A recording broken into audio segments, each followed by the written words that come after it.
everybody, and welcome to a bit of a collection video.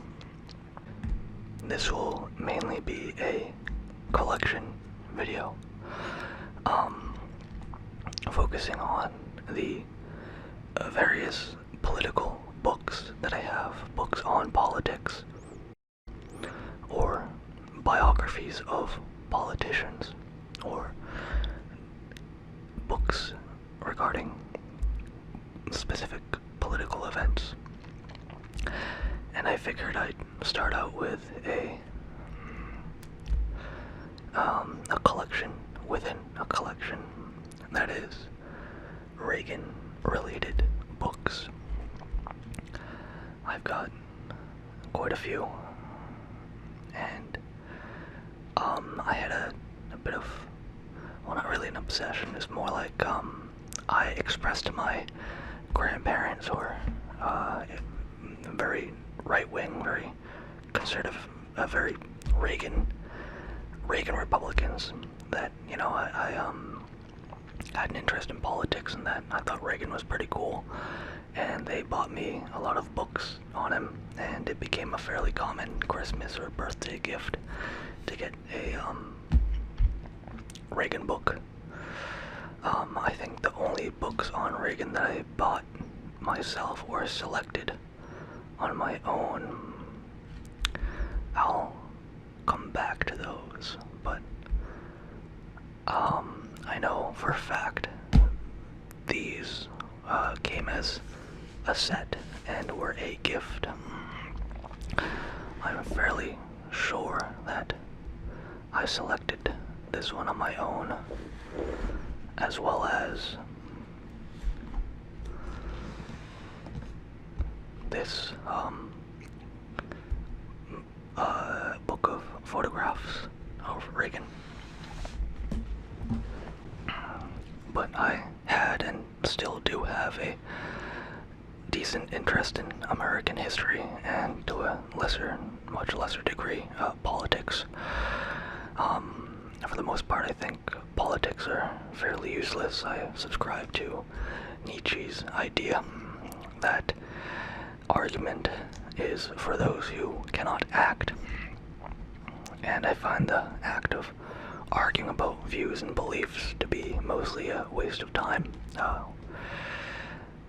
Although that's not really how you get into politics. I'm not really one to connive or anything like that. I never really had the makings of a politician.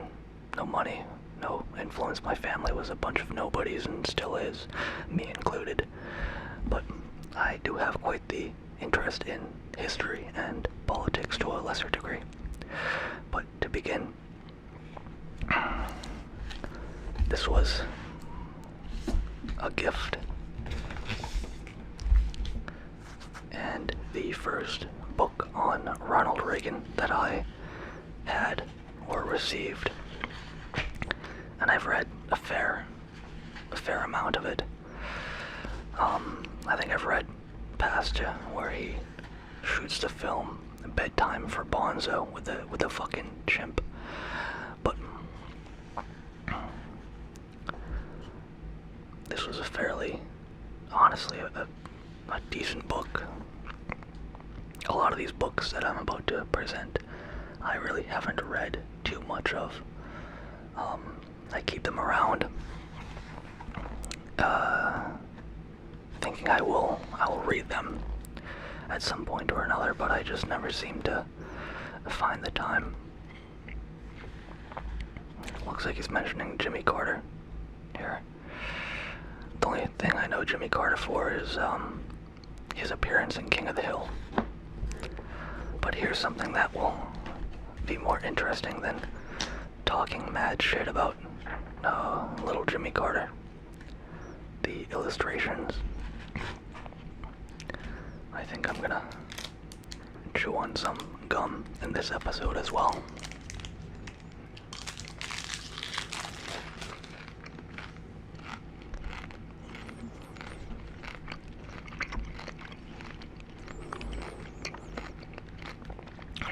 So here we see an early family photograph of the Reagans,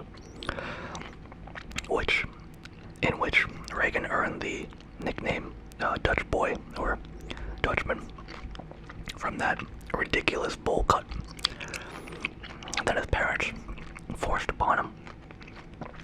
His brother Neil has a much more humane middle part.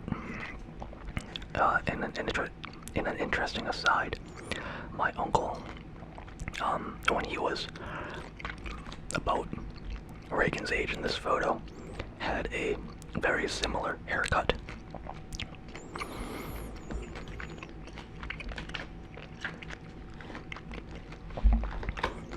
There is Reagan's first home in Dixon, I believe, Illinois, or some shit like that.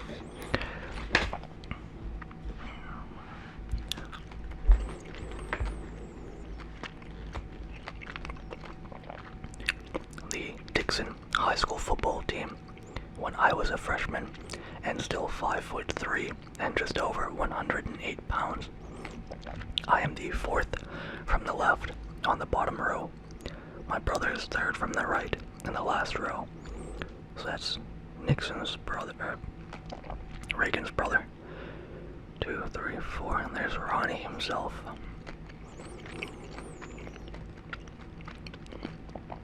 The Eureka College swimming team, which I helped create. I was coach and captain. The picture below shows me in the uniform I wore as a lifeguard at Lowell Park in Dixon, a job I had each summer for 7 years.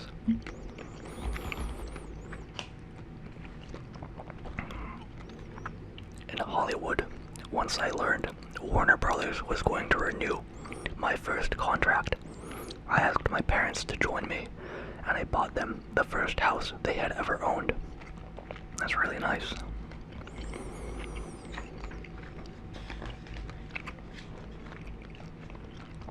There's a rare photograph of young Nancy Reagan. This picture was taken in the early 50s with Nancy, my mother, and Nancy's parents, Dr. and Mrs. Loyal Davis.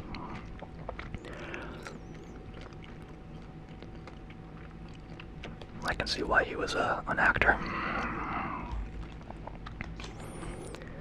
For those of you who don't know, his big filmography, or the big one, was him playing Knut, or Nut Rockney, otherwise known as the Gipper. And he was in I believe a movie, Bedtime for Bonzo, starring the titular Bonzo, a chimpanzee, which, regretfully, the photograph is not pictured, or the photograph is not here, of Reagan with the chimp. But, oh, maybe it's in the second photo section.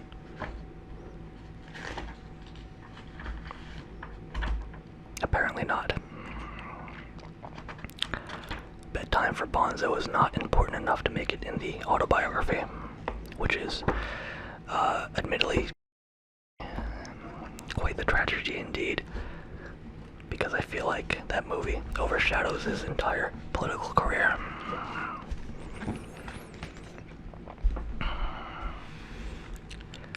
Now, I believe this was the second Reagan book I was given. I can't remember if I selected this one on my own or if it was indeed a gift, but I never read it. As you can see, it presumably illustrates the immediate pre-Reagan years of Nixon.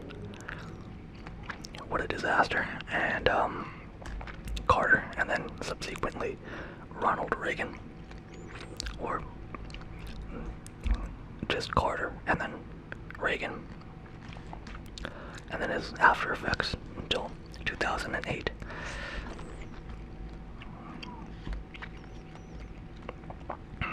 Let's read the margin here. The past 35 years have marked an era of conservatism. Although briefly interrupted in the late 1970s and temporarily reversed in the 1990s, a powerful surge from the right has dominated American politics and government. In the age of Reagan, Sean Wilnett's accounts for how a conservative movement, once deemed marginal, managed to seize power and hold it, and the momentous consequences that followed. Reagan has been the single most important political figure of this age. I can agree on that. Without Reagan, the conservative movement would have never been as successful as it was. In his political persona, as well as his policies, Reagan embodied a new fusion of deeply right-leaning politics with some of the rhetoric and even a bit of the spirit of Franklin Delano Roosevelt's New Deal and John F. Kennedy's New Frontier. I know enough about FDR to dislike him strongly. In American political history, there has been a few leading figures who, for better or for worse, have placed their political stamp indelibly on their times. They include Thomas Jefferson, Andrew Jackson. Yep. That one might have been for worse in regards to his personality. Abraham Lincoln, Theodore Roosevelt, Franklin Delano Roosevelt, and Ronald Reagan. Roosevelt is probably the only one I thoroughly support out of the list besides Thomas Jefferson. Thomas Jefferson is a given.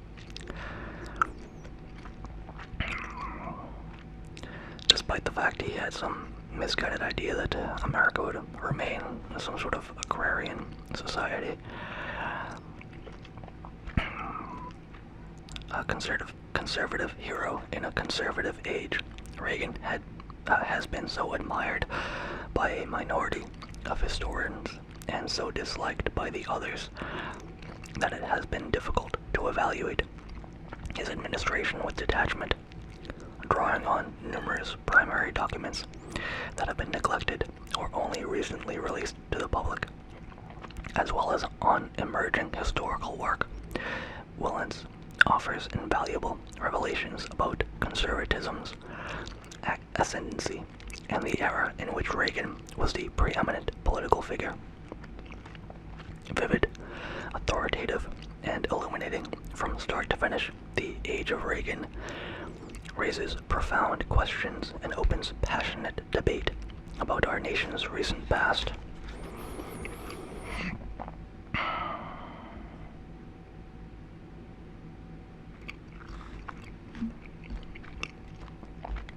Here's an excerpt that I picked at random.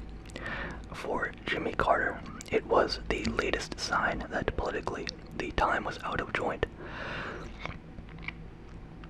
While civil rights leaders and feminists to his left challenged him for being too tepid, the right was massing its forces to wipe away even his measured, updated Southern progressivism, his every step toward placating his liberal critics.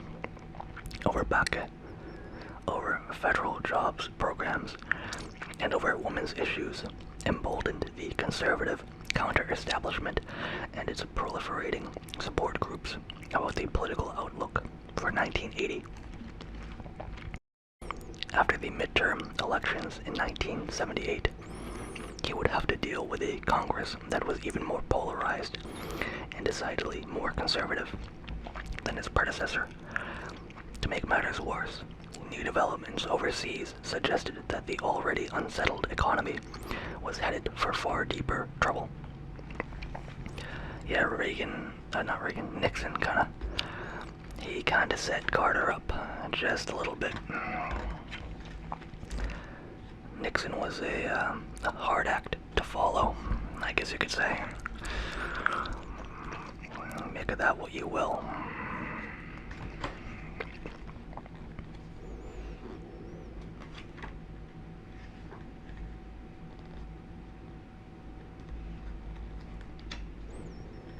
I am still very disappointed with the lack of Bedtime for Bonzo. Oh, there's Monica Lewinsky. Monica Lewinsky, surrounded by photographers as she gets into a car, headed for an appointment with investigators from the FBI, Los Angeles, May 27th, 1998. Do they have a picture of Bill Clinton playing the saxophone? Give him health, Hillary. Interesting. The big Lenin head. Cool. President Reagan speaking at Moscow State University, May 31st, 1998.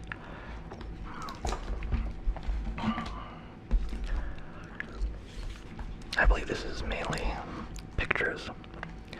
Ronald Reagan, Rendezvous with Destiny. This was most definitely a gift, because I don't really remember anything about this. Dixon, Illinois is where he was born and raised. Quintessential small town America. Ronald Reagan in Dixon, Illinois in the 1920s.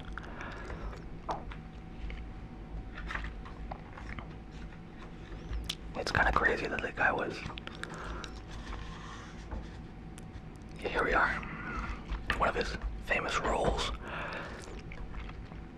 Ronald Reagan stars as George Gipp in Nut Rockney, All-American, 1940.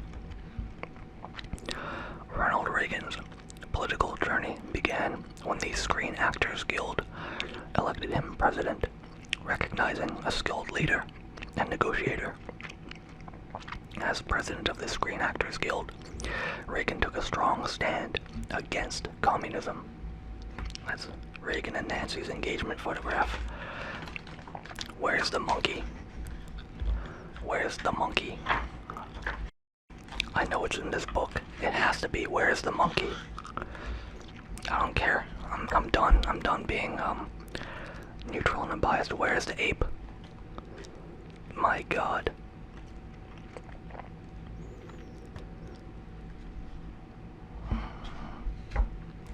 In the years leading up to the Reagan presidency, the Soviet Union seemed permanent and unchallengeable.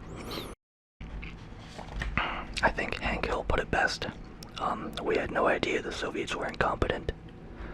Which, they were. When you spend as much time fighting your own people as the outside enemy, you tend to weaken yourself unnecessarily. Reagan in his second term. I forget which term he was in when he was, shot. By a legitimate crazy person who believed that shooting Reagan would have Jane Fonda, I believe, or something equally insane like that, some celebrity, notice him.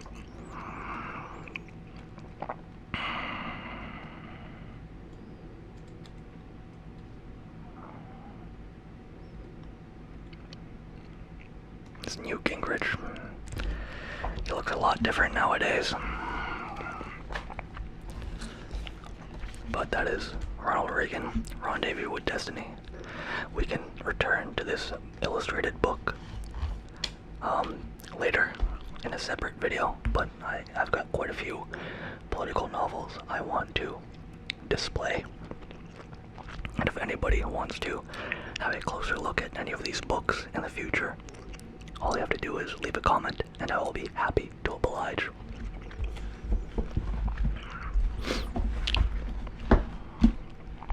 These are a two-part set that originally came in a box. Governor Reagan and President Reagan. For those of you who did not know, Ronald Reagan served as governor of California prior to his ascendancy to the presidential office. One of these books has him with that fucking ape in it. One of these books has him pictured with that fucking monkey.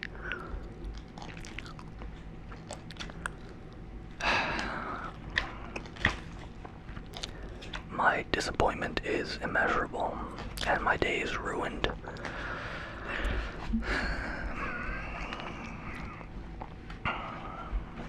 but these books are fairly straightforward biographies and pictures into Reagan and his life and his policies and actions.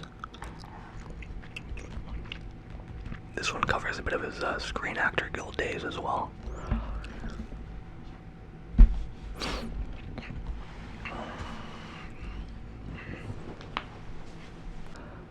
Now, here is a book that I've read a little bit.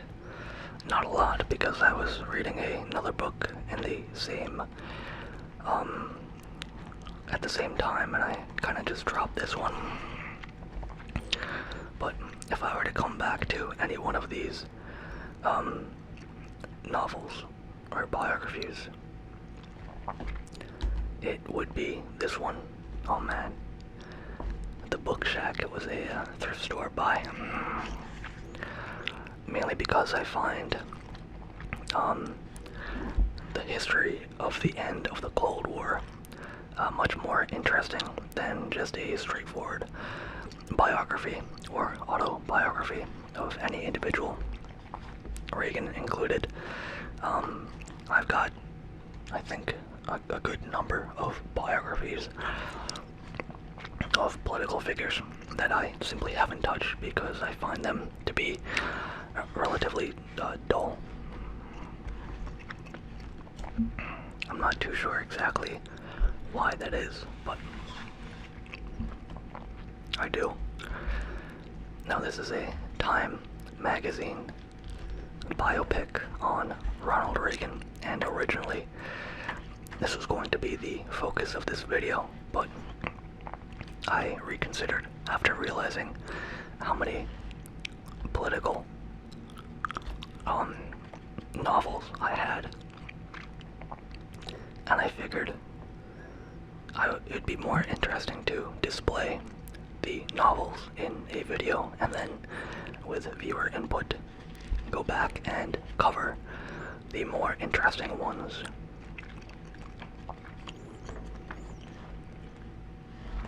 Do they show the ape? Do they show the ape?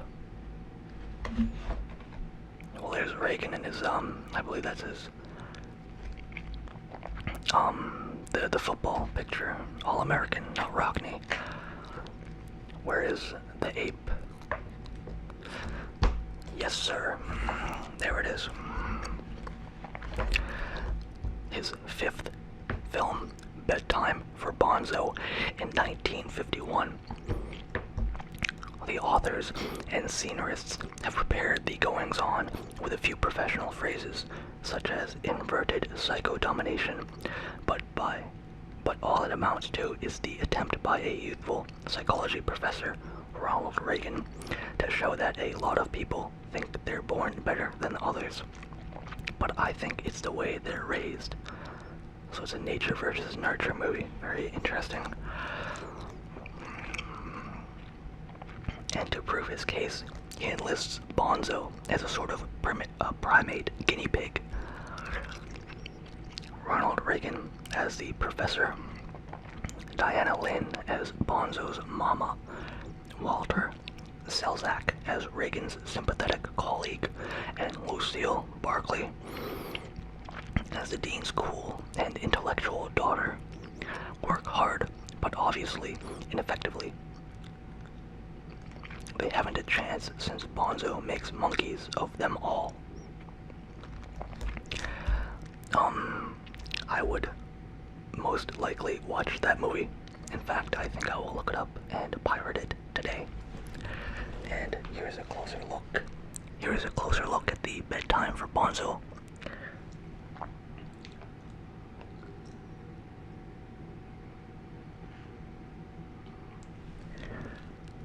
Yes, that is indeed the old Gipper himself, pictured with a chimpanzee in a cowboy outfit. Truly the face of the Screen Actors Guild. But with that illustration or image found, I am quite happy, and I can move on to the rest of my political novels.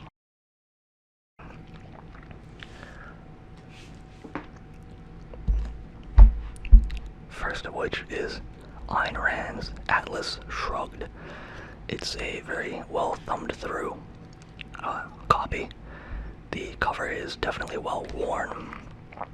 I have attempted to read this multiple times and quite honestly never found myself too engaged with it, mainly because it's blatantly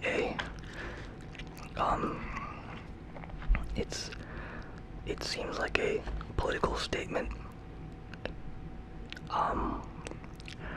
shoehorned into a novel. Like it feels like they started with the ideology first and this story came second, and that kind of kills me with it. I get hooked. Like if I start reading this, I'll probably be fairly interested because it starts with a fairly interesting premise. But Ayn Rand, a lot of it is fairly heavy-handed. I've been told to try the Fountainhead, since that's apparently the pocket novel version of Ayn Rand's Atlas Shrugged.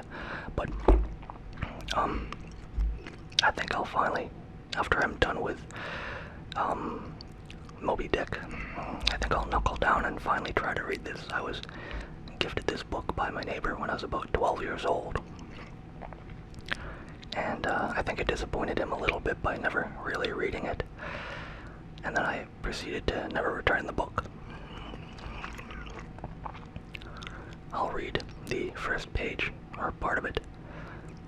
Who is Jean Gault? The light was ebbing, and Eddie Willers could not distinguish the bum's face. The bum had said it simply, without expression, but from the sunset, far at the end of the street, yellow glints caught his eyes, and the eyes looked straight at Eddie Willers, mocking and still, as if the question had been addressed to the causeless uneasiness within him. "Why do you say that?"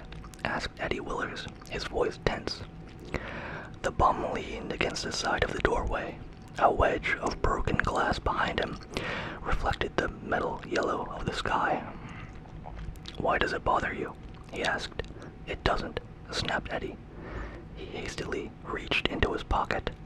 The bum had stopped him and asked for a dime, then had gone on talking, as if to kill that moment and postpone the problem of the next. Pleas for dimes were so frequent in the streets these days that it was not necessary to listen to explanations, and he had no desire to hear the details of this bum's particular despair. "Go get your cup of coffee," he said, handing the dime to the shadow that had no face. "Thank you, sir," said the voice without interest, and the face leaned forward for a moment. The face was wind-browned, cut by lines of weariness and cynical resignation. The eyes were intelligent. Eddie Willers walked on, wondering why he always felt it at this time of day, this sense of dread without reason. No, he thought, not dread. There's nothing to fear, just an immense, diffused apprehension with no source or object. He had become accustomed to the feeling, but he could find no explanation for it. Yet the bum had spoken as if he knew that Eddie felt it, as if he thought that one should feel it, and more, as if he knew the reason. Eddie Willers pulled his shoulders straight in conscientious self-discipline. He had to stop this, he thought. He was beginning to imagine things. Eddie always felt it. He was 32 years old, and I remember when I was little reading this, I thought 32 was ancient. He tried to think back. No, he hadn't, but he could not remember when it had started.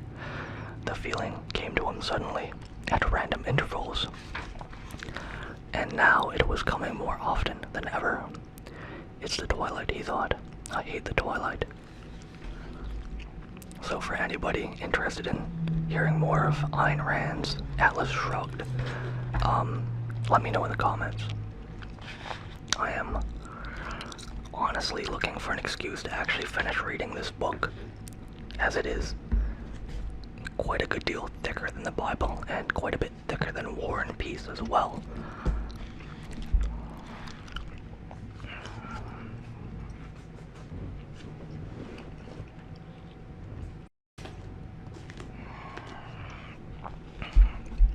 Here's an interesting one that I've flipped through at some point or another when I was much younger. Your teacher said what? Defending our kids from the liberal assault on capitalism. Interesting title. CNBC's Squawk Box.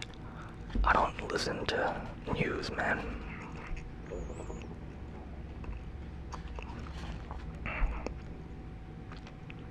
A lot of this circles around stuff that his kid apparently said to him after coming home from school.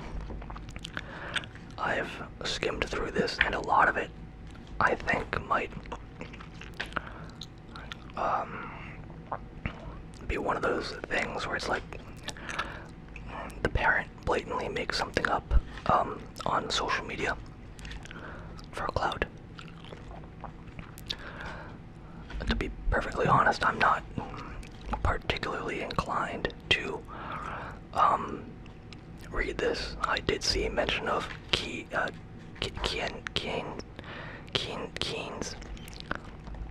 This guy.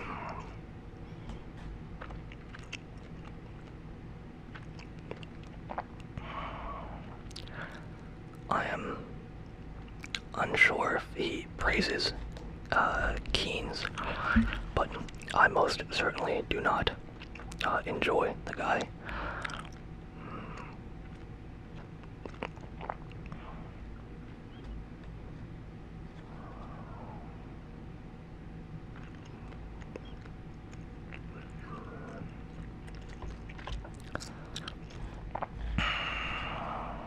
I don't know, I'm not particularly interested in reading this book, but I think I might simply to gain perspective.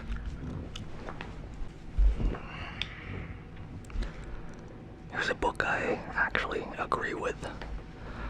And the Fed by Ron Paul is another one that I've only read a little bit of, but I most definitely agree with the sentiment.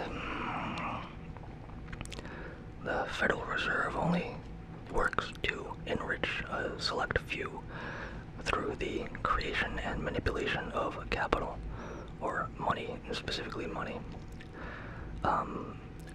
Pretty much any time Federal Reserve and was introduced to a functioning society, it entered a death spiral of boom and bust phases,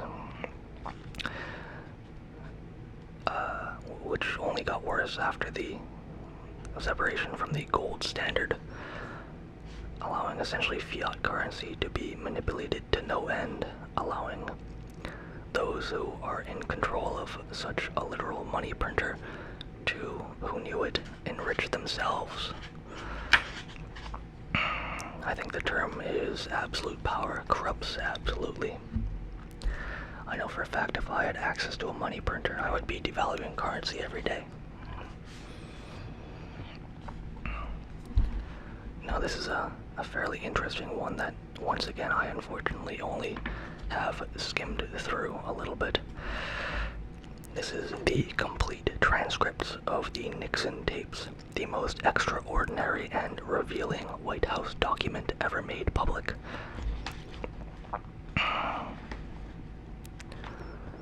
I've read through a little bit of it, but I found it extraordinarily dry, and at the time that I came into the book, I was fairly young and didn't really give it a chance because it was fairly boring. But it is the transcripts of Nixon prior to and after being caught up in the whole scandal. The publication of the presidential transcripts is an event unprecedented in our nation's history.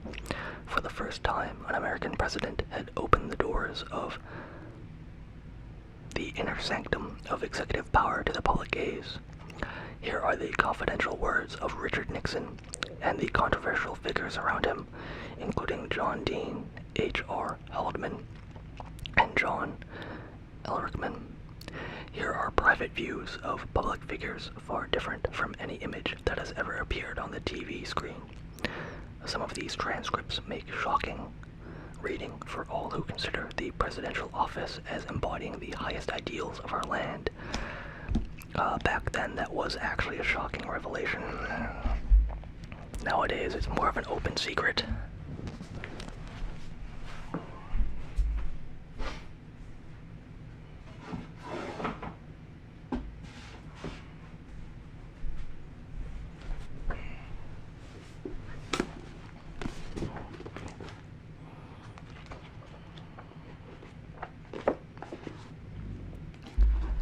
Now, this is an interesting one that I've been meaning to read for quite a while now. The Man Who Would Not Be Washington, Robert E. Lee's Civil War, and His Decision That Changed American History. I found the a title to be fairly interesting. And here is the back blurb. On the eve of the Civil War, and as a rule I find Civil War history fairly interesting, one soldier embodied the legacy of George Washington and the hopes of leaders across a divided land. Both North and South knew Robert E. Lee as the son of Washington's most famous eulogist and the son-in-law of Washington's adopted child. Each side sought his service for high command. Lee could choose only one. In this riveting biography, former White House speechwriter Jonathan Horn reveals how the officer most associated with Washington went to war against the Union that Washington forged. The story that emerges is more complicated, more tragic, and more illuminating than the familiar tale. More complicated because of the unresolved question of slavery, the driver of disunion, was among the personal legacies that Lee inherited from Washington.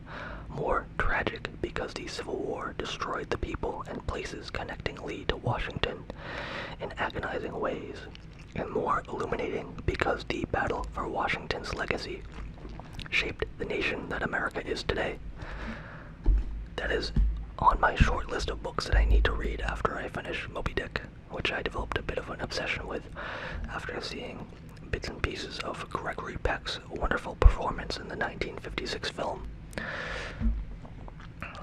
Now let's keep the theme of Civil War, or early 1800s. This is by far the oldest book that I own, entitled The First Battle. I know absolutely nothing about it beyond, it's a book going over the battle for, I believe, silver coinage in the United States, but this is a very delicate book, and I am honestly fairly afraid of handling it. Yeah, so I'm gonna just kind of read the blurb and move along fairly quickly because this book is very fragile. Honorable Richard P. Bland of Missouri, General James B. Weaver of Iowa, and Honorable Henry M. Teller of Colorado may, without injustice to others, be considered the foremost champions of bimetallism in their representative parties. Exactly, they were trying to push for a bimetal currency system. That is to say, silver and gold in coinage. It is part biography and part political history, illustrating many of the speeches delivered in full that drove the country to adopt bimetallism.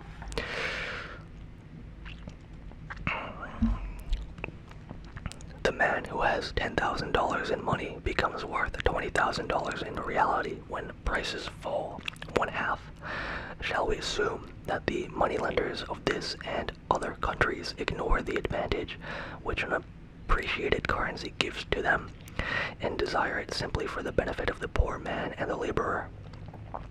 What refining influence is there in their business which purges away the dross of selfishness and makes pure and patriotic only their motives? Has some new dispensation reversed the parable and left Lazarus in torment, while Dives is borne aloft in Abraham's bosom. But is the silver miner, after all, so selfish as to be worthy of censure? Does he ask for some new legislation, or some innovation inaugurated in his behalf? No. He pleads only for the restoration of the money of the fathers. He asks to have given back to him a right which he enjoyed from 1792 to 1873. During all those years, he could deposit his silver bullion at the mints and receive full legal tender coins at the rate of $1.29 for each ounce of silver, and during a part of the time, his product could be converted into money at an even higher price. Free coinage can only give back to him what demonetization took away. He does not ask for a silver dollar redeemable in a gold dollar, but for a silver dollar which redeems itself. If the bullion value of silver has not been reduced by hostile legislation, the free coinage of silver at the present ratio can bring to... I'm gonna switch to soft-spoken, my voice is going out a little bit. Can bring to mine owner no benefit, except by enabling him to pay a debt already contracted with less ounces of silver. If the price of his product has been reduced by hostile legislation, is he asking any more than we would ask under the same circumstances in seeking to remove the oppressive hand of the law? Let me suggest, too, that those who favor an international agreement are stopped from objecting to the profits of the silver mine owner, because an international agreement could only be effected at some ratio near to ours, probably 15.5 to 1, and this would just as surely inure to the benefit of the owner of silver as would free coinage established by the independent action of this country. If our opponents were correct in asserting that the price of silver bullion could be maintained at 129 cents an ounce by international agreement, but not by our separate action, then international bimetallism would bring a larger profit to the mine owner than the free coinage of silver by this country could. Let the international bimetallist then find some better objection to free coinage than that based on the mine owner's profit.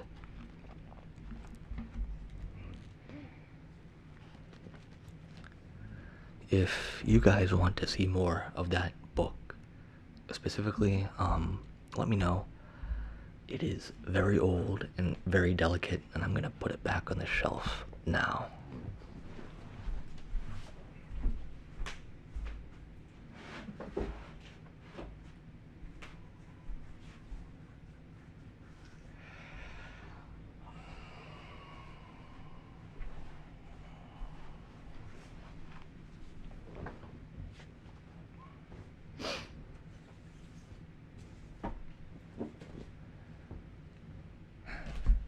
Now, this is a book about a very seldom talked about President Harry S. Truman.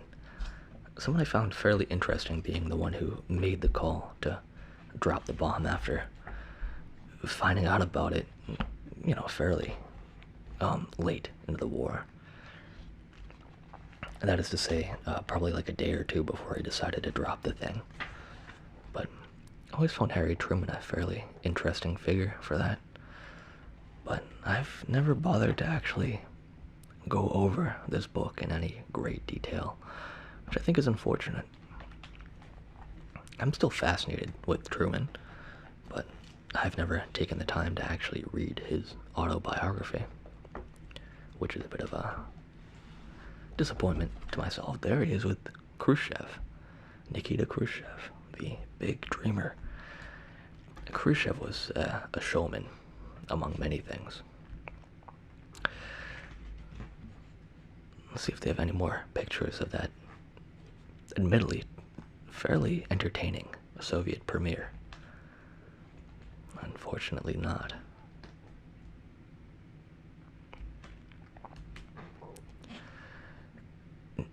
I don't want to make this about Nikita Khrushchev, but I'm going to because I know nothing about Truman. But Nikita was entertaining. He believed in big dreams for the Soviet Union. He quite famously pushed for a modern airliner, a modern jet, or not jet, it was a turboprop with 4 contra-rotating propellers, derived from a Tupolev strategic bomber designed originally to carry nuclear bombs.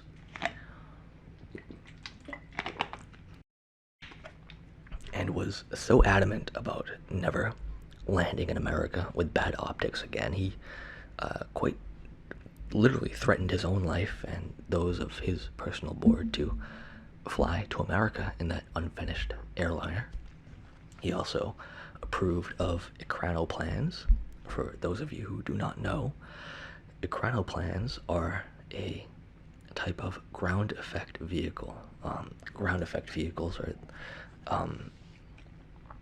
planes, typically, or a type of plane. They're difficult, but they take advantage of the ground effect, which is when a wing comes close to a surface below it, it generates more lift. As air is pushed beneath the wing, it creates a cushion of high pressure air that the wing rides on when it's close to the ground. Now this, depending on the size of the wing and the design, it could be anywhere from, I don't know, 10 feet to 30 feet above the ground maybe, where you could experience ground effect. But plans were gigantic creations, using their size to take advantage of the ground effect to full extent. They were seaplanes, used 8, I believe, turbofan engines to get them up to speed enough to lift out of the water and cruise in ground effect. But he famously bragged that they had boats that could jump over buildings, and that was what he was referring to. Also, quite famously, I think he met Nixon, I believe. And Nixon said to him, "You'd make, I can tell by the way you dominate the conversation, you would make a great lawyer," which I found particularly funny. Also, when he met Nixon, he made sure that the wine that they drank was not poisoned by waiting for Nixon to drink it first.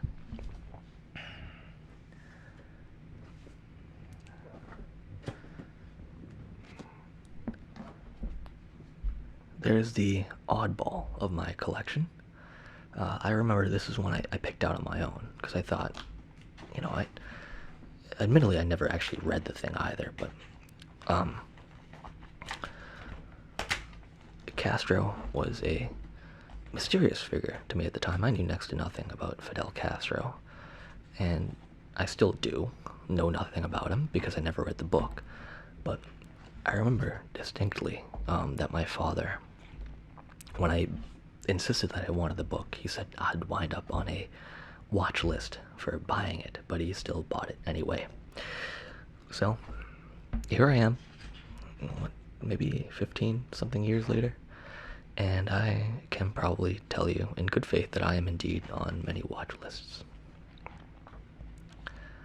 But I have honestly never read this book. I flipped through it a lot, but never actually read it, unfortunately. I'm not too sure why. Playing baseball with former U.S. President Jimmy Carter in May of 2002. Interesting. But yet again, if anybody is interested in me reading any of these biographies or political books on camera, feel free to let me know. George H.W. Bush's All the Best, My Life in Letters and Other Writings. I've read, I just broke it. I've read very little of this book. I find correspondence to be horrifically boring. And this was another gift that I received, not reluctantly, but not enthusiastically either. Like I said, I find reading other people's mail to be horrifically boring.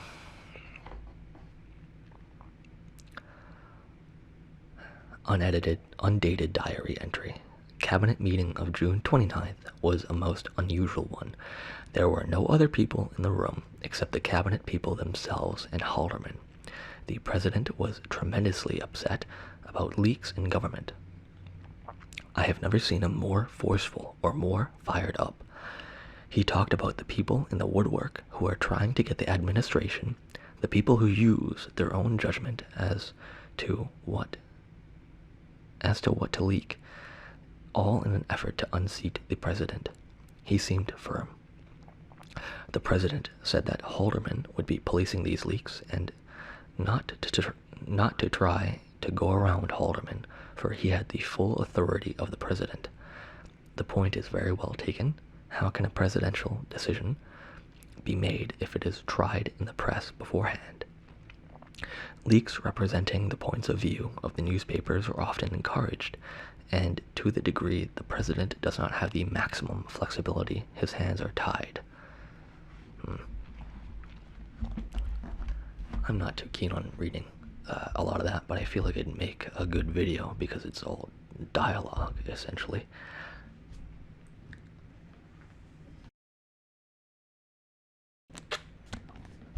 Here we are, keeping in with the Bushes. There is his son, George W. Bush. Here is a book that I really don't know how I came across or wound up with, even though I find George W. Bush to be a very comical and very interesting person. I never found him very compelling to learn about politically. He was more known to me for his faux pas and little mix-ups and Bushisms and his comical nature. He always seemed like a big little kid, you know what I mean?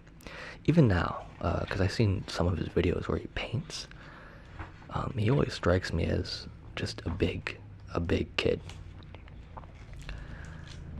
But there's another one.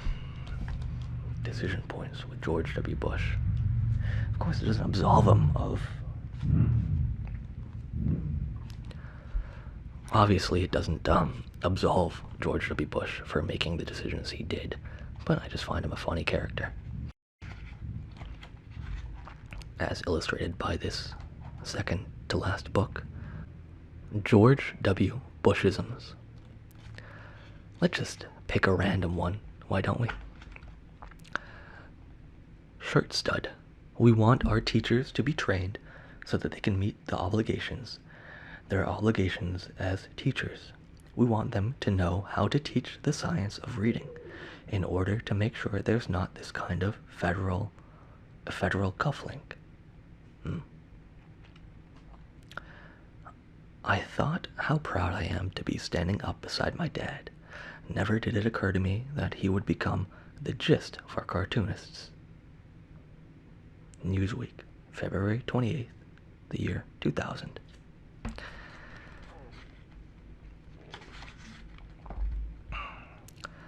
How do you know if you don't measure if you have a system that simply suckles kids through?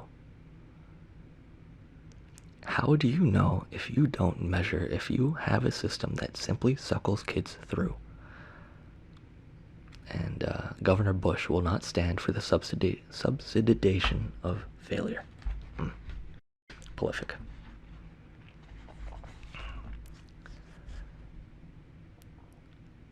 I think it's important for those of us in a position of responsibility to be firm in sharing our experiences, to understand that the babies out of wedlock is a very difficult chore for mom and baby alike.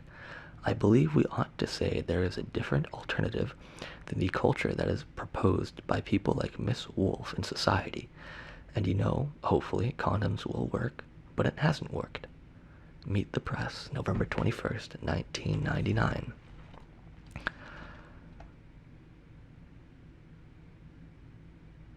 Oh boy, this is a good one.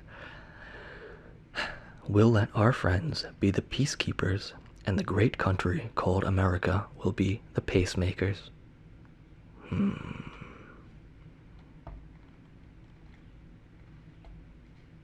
Oh Lord. The fundamental question is, will I be a successful president when it comes to foreign policy? That's a resounding no. I will be. But until I'm the president, it's going to be hard for me to verify that I think I'll be more effective. Bush was a gift, I think. Tit for tat, honestly, I think he's funnier than Donald Trump. Oh, this one aged badly. I hope to get a sense of, should I be fortunate enough to be the president, how my administration will react to the Middle East. Oh, here's a bad one. Kosovonians can move back in 1999. The only thing I know about Slovakia is what I learned firsthand from your foreign minister who came to Texas.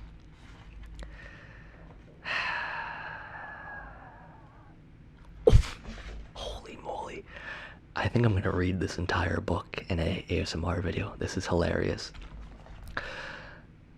I mean, there needs to be a wholesale effort against racial profiling, which is illiterate children.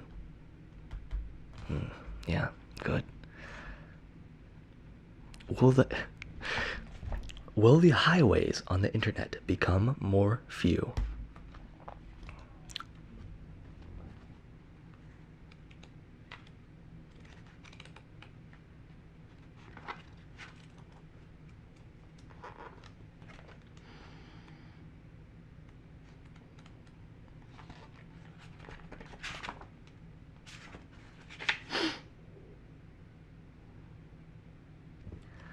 By the way, this book was released in 2001.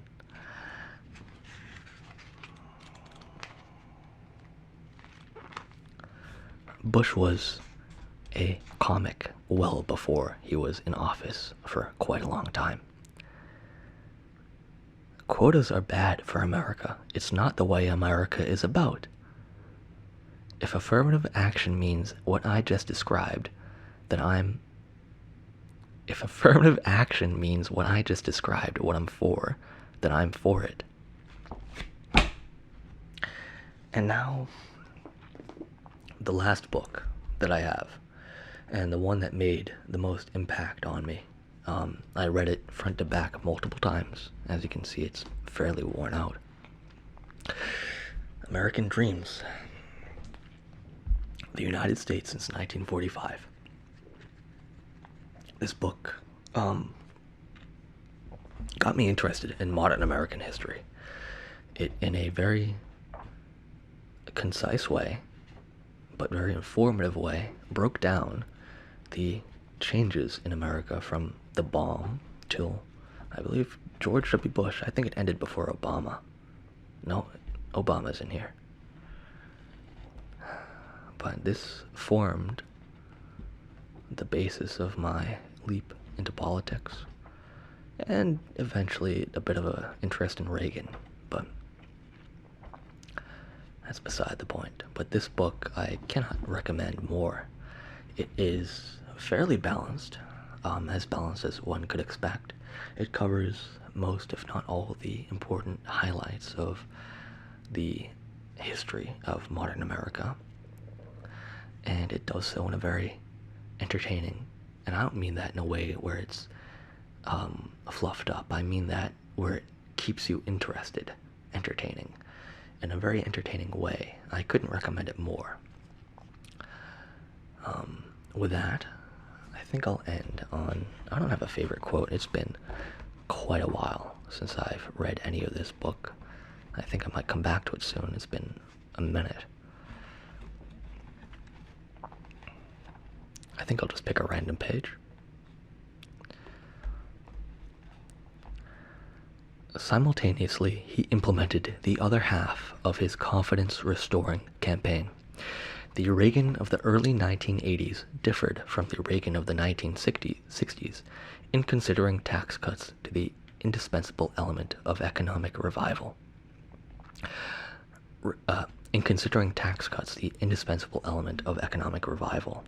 Reagan subscribed to a theory of federal finance called supply-side economics, which contended that tax cuts need not diminish federal revenues but could actually increase them.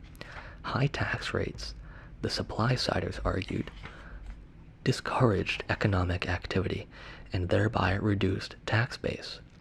Low tax rates had the opposite effect, encouraging productive activity, expanding the tax base, and potentially increasing overall revenues. As an illustrative example, the supply-siders posited a punitive tax rate of 90%. Who, they asked, would want to work knowing that the government would take 90 cents of every dollar earned? But if the tax rate were lowered to 30%, plenty of people would work, since they now would keep 70 cents of every dollar they earned, rather than a meager 10 cents. All those energetic people would toil away, and their larger incomes would increase government revenue, even taxed at a third of the former rate. Yet the real benefit would be the revival of the American economy. Lift the heavy tax burden, Reagan and the supply-siders said, and the economy would spring back to life. Congress gave Reagan most of the tax cuts he wanted. Conservative Southern Democrats, called boll weevils, joined Reagan's fellow Republicans in supporting the cuts, which reduced tax rates by a quarter in 3 steps over 2 years. Whether the tax cuts produced economic growth was something Republicans and Democrats would argue about for the next 3 decades. Ascribing causation is as difficult in economics as in most realms of human behavior. But there was no denying that economic growth did not occur at once. On the contrary, the economy slipped into a serious recession in 1982, with unemployment reaching double digits for the first time since the Great Depression of the 1930s. This was hardly what Reagan had promised, and for months he denied it was happening. A recession is when your neighbor loses his job, he often joked. A depression is when you lose yours. After the bad news became incontrovertible, Reagan and his supporters blamed Carter and the mess he had left behind. That's a classic move. Or they blamed Paul Volcker and the Federal Reserve, which is probably the right move, which was ratcheting up interest rates to wring the inflation out of the system. Reagan did not entirely understand Volcker's strategy. The president made no claims to being a financial expert. Only days after his inauguration, he walked from the White House to the Treasury Department for a lunch meeting with Volcker. "I was wondering if you could help with a question that's often put to me," he told the Fed chairman. "I've had several letters from people who raised the question of why we need any Federal Reserve at all. They seem to feel that it is the Fed that causes much of our monetary problems and that we would be better off if we abolished it. Why do we need the Federal Reserve?" Martin Anderson, a Reagan loyalist, later remembered Volcker's reaction. His face muscles went slack, and his lower jaw literally sagged a half-inch or so as his mouth fell open. Anderson said, "For several seconds, he just had time to light one of his long cigars because he might have swallowed it." But Volcker recovered, and he provided the new president a primer on the nature of the operation of the American money supply and the Fed's role in supervising it. Reagan accepted the explanation, realized he was in over his head on monetary matters, and left Volcker alone. Essentially, Volcker found a sucker. One result was the recession, another was the defeat of inflation, which fell by half during Reagan's first year in office and continued to decline.